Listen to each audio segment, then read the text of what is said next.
ඔයාලා හැමෝම channel එකට ආදරයෙන් පිළිගන්නවා. ආකර්ෂණ නීතිය ගැන කතා කරන අපේ වීඩියෝ එකට ඔයාලව අදත් ආදරයෙන් පිළිගන්නවා. අද අපි කතා කරන්න යන්නේ හරිම රසවත් ඒ වගේම අපේ ජීවිතයට හැමදාමත් වැදගත් වෙන මාතෘකාවක් ගැන.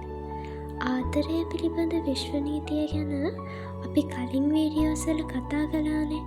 ඒ නිසා දැන් අපි බලමු විශ්වයේ බලය පාවිච්චි කරලා අපේ ඇතුළාන්තයනුත් පිටතිනුත් සැබෑ ලෙසම ලස්සන වෙන්නේ කොහොමද කියලා.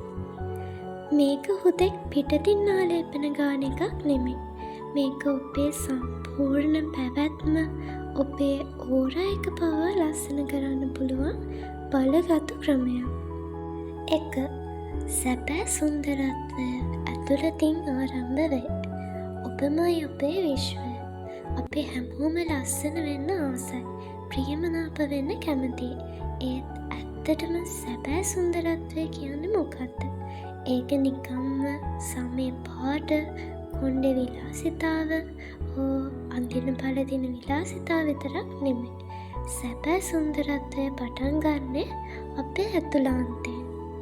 ඒ කියන්නේ අපේ සිතුවිලි, අපේ හැඟීම්, අපේ ආත්ම විශ්වාසය සහ අපි අපිව දකින විදිහ. විශ්වය කියන්නේ කැඩපතක් වගේ. ඔබව ලස්සනයි, වටිනවා, ආකර්ශනීයයි කියලා දකින තරමට විශ්වය ඔබට ඒ නැවත පෙන්වනවා. ඔබේ අභ්‍යන්තර ලෝකය පිටතට විහිදෙන තරමට ඔබ වඩාත් සුන්දර වෙනවා.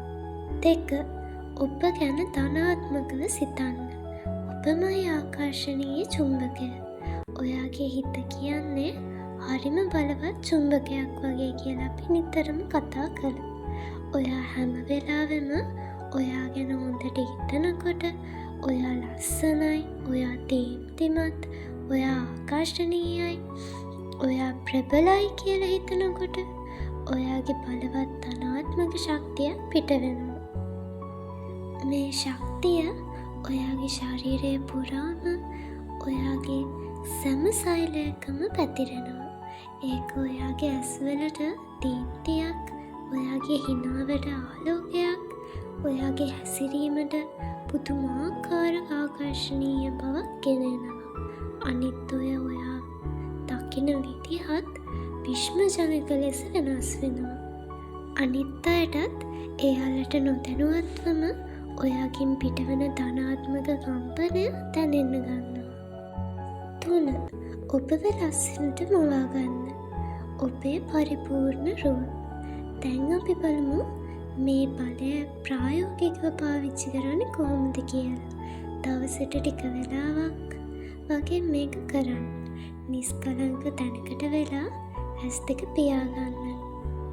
ඔබට අවශ්‍ය පරිපූර්ණ සුන්දරත්වය හිතින් මවා ගන්න. මේක යථාර්ථවාදී වෙන්න අවශ්‍යයි. ඔයාගේ සම හරිම පැහැපත්, දීප්තිමත්, නිරෝගී බව සිතන්න. සමහර විට ඔබට තියෙන කුරුලෑ, ලප කැලැල්, වියලි ගතිය නැති වී ගිහින් කියලා හිතින් බලන්න. ඔබේ සමට හොඳින් පෝෂණය ලැබෙනවා කියලා දෙන්න. ඔයාගේ කොණ්ඩය හොඳින් වැවෙනවා, හරිම නිරෝගී, දීප්තිමත් බව සිතන්න. ඔබට අවශ්‍ය කොණ්ඩේ වර්ණය, හැඩය ටික මවා ගන්න. ඔයාගේ ඇස්වල හරිම දීප්තිමත්, කරුණාවන්ත, ආකර්ශනීය පෙනුමක් තියෙනවා කියලා හිතන්න. ඔබේ ඇස්වලින් ආදරය, කරුණාව විහිදෙනවා වගේ දැනෙන්න. ඔයා hina වෙනකොට ඒ hinaවේ ලෝකයම එළිය වෙනවා කියලා හිතන්න. ඔබේ සිනහව අවංක බවත්, එය අන් අයට සතුට ගෙන දෙන බවත් දැනෙන්න.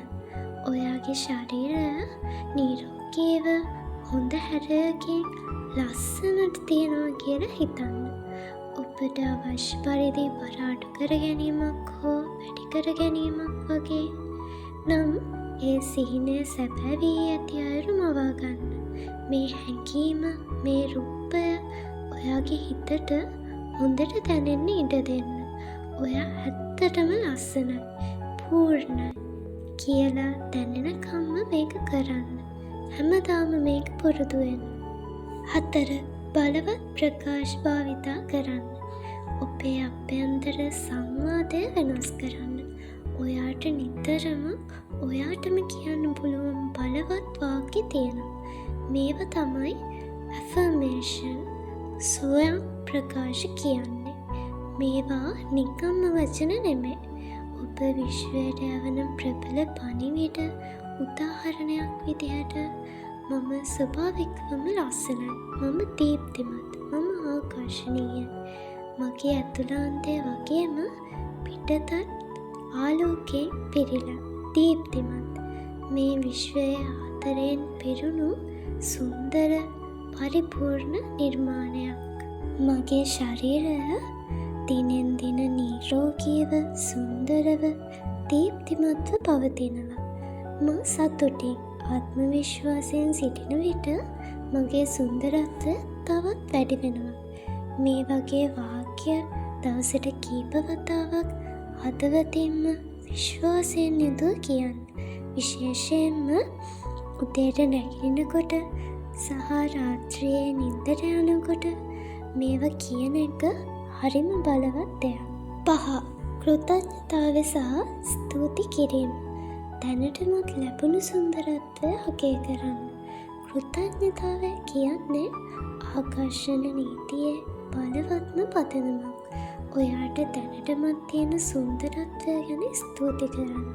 සමහර විට ඔයාගේ ඇස් ලස්සන ඇති. එහෙම නැත්නම් ඔයාගේ හිනාව ලස්සන ඇති. ඔයාගේ කොණ්ඩේ වර්ණය ලස්සන ඇති. ඒ වගේම ඔයාගේ ඇතුළාන්තයේ තියෙන කරුණාව, ආදරය, දයාව, බුද්ධිය වගේ ගතිගුණ ගැනත් ස්තුති කරන්න. ඔයා ස්තුතිවන්ත වෙනකොට විශ්වය තවත් හොඳ දේවල්, තවත් සුන්දරත්වය ඔයාට ගෙන එනවා. ඔබ ඔබේ පවතින සුන්දරත්වය අගය කරන විට විශ්වය තව තවත් ඔබට ලබා දෙනු ඇත. 6. ක්‍රියාවෙන් සහාය දෙන්න. සුන්දරත්වයට මුල් තැන දෙන්න. ආකර්ෂණ නීතිය කියන්නේ හිතන එක විතරක්ම නෙමෙයි. ඒ අනුව ක්‍රියා කරන එකත් වැදගත්. ඔයාට ලස්සනයි කියලා දැනෙන්න කරන්න පුළුවන් පොඩි පොඩි දේවල් කරන්න. මේවා බලෙන් කරන දේවල් නෙමෙයි. ආසාවෙන් සතුටින් කරන දේවල් වෙන්න ඕනේ. ඔයාගේ සමහොඳින් රැකබලා ගැනීම, හරියට උදේට මුණ සේදීම, මොයිස්චරයිසර් කෑම වගේ, කොණ්ඩය පෝෂණය දරන එක, තෙල් කෑම, කන්ඩිෂනර්ස් පාවිච්චි කිරීම, හොඳට ව්‍යායාම කරන එක, ශරීරය නිරෝගීව සහ හැඩතිව තියාගන්න. 7. ප්‍රතිරෝධය මුදාහරින්න. සැකයන්ට ඊට නොදෙන්න. බොහෝ විට අපිට යමක් අවශ්‍ය වන විට අපිට එයට විරුද්ධව යම් ප්‍රතිරෝධයක් ඇති කරගන්න පුළුවන්. මට කොහොමත් ලස්සන වෙන්න බෑ. මම මේවට සුදුසු නෑ වගේ සිතුවිලි මේ ප්‍රතිරෝධය ඇති කරනවා. මේ සිතුවිලි විශ්වයට යන්නේ මට ඒක ලැබෙන්නේ නැහැ කියන පණිවිඩය. ඒ නිසා මේ වගේ ඍණාත්මක සිතුවිලි ආවොත් ඒවා හඳුනාගෙන ඒවට සවන් දෙන්නේ නැතිව මුදාහරින්න. ඒ වෙනුවට ධනාත්මක සිතුවිලි ආදේශ කරන්න. 8. දැනටමත් ලැබී ඇත යන හැඟීමෙන් කටයුතු කරන්න. මේ ආකර්ෂණ නීතියේ බලවත්ම රහසක්. ඔබට යමක් ලැබුණු පසු ඔබ කෙසේ හැසිරේද? ඔබට කෙසේ දැනෙයිද? කෙසේ සිතයිද? ඒ ආකාරයටම දැන් සිටම ක්‍රියා කරන්න. ඔබ දැනටමත් ලස්සන දීප්තිමත් පුද්ගලයෙක් නම් කෙසේ හැසිරේද? ඒ සතුට, ඒ තෘප්තිය, ඒ ආත්ම විශ්වාසය දැනටමත් අත්විඳින්න. 9. ඉවසීමෙන් සහ නොසැලෙන විශ්වාසයෙන් ඉන්න. ඔබේ ලස්සන වීමේ ගමනට කාලය ගත වෙන්න පුළුවන්. සමහර විට ප්‍රතිඵල ක්ෂණිකව නොපෙනෙන්න පුළුවන්. ඒත් ඉවසීමෙන් නොසැලෙන විශ්වාසයෙන් ඉන්න. ඔයාගේ විශ්වාසය ශක්තිමත් වෙන තරමට ප්‍රතිඵල ඉක්මනින් ලැබෙනවා. 10. කෘතඥතාවය සහ අත්හැරීම. විශ්වයට බාර දෙන්න. අවසාන වශයෙන් ඔබේ පැතුම විශ්වයට යවුවට පස්සේ ඒ ගැන විශ්වාසයෙන් ඉඳලා ඒක විශ්වයට බාර දෙන්න. ඒ කියන්නේ ප්‍රතිඵලය ගැන නිතරම හිත දුක් වෙන්නේ නැතිව ඒක සිද්ධ වෙයි කියලා විශ්වාස කරන්න. ඔයාගේ ජීවිතය සතුටින් ගත කරන්න. මේක තමයි අත්හැරීම කියන්නේ.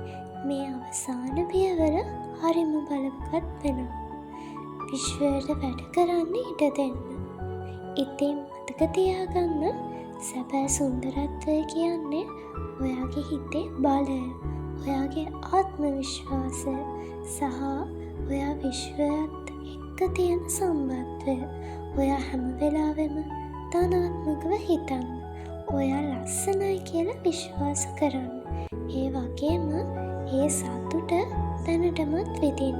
ඔයාලත් විශ්වයේ බලයන් ඔයාලා ලස්සන කරගන්න පාවිච්චි කරපු ක්‍රම පහලින් කමෙන්ට් කරන්න. මේ වීඩියෝ එක ඔයාලට ප්‍රයෝජනවත් වුණා නම් ලයික් කරන්න. ඔයාගේ යාළුවන්ටත් බලන්න ෂෙයා කරන්න අමතක කරන්න එපා. ඔයාගේ හදවතේ තියෙන හැම පැතුමක්ම සැබෑ වෙන්න කියලා අපි මුළු හදවතින්ම ප්‍රාර්ථනා කරනවා. තවත් මේ වගේ ජීවිතයට වැදගත් වෙන, හිතට සතුට ගෙන දෙන දේවල් දැනගන්න අපේ මේ සුන්දර ගමනට එකතු වෙන්න අපේ channel එක subscribe කරන්නත් අමතක කරන්න එපා. ඊළඟ වීඩියෝ එකෙන් අපි තවත් හිතට කාවදින ප්‍රයෝජනවත් මාතෘකාවක් අරගෙන එනකම් ඔයාලා හැමෝටම සුබ දවසක්.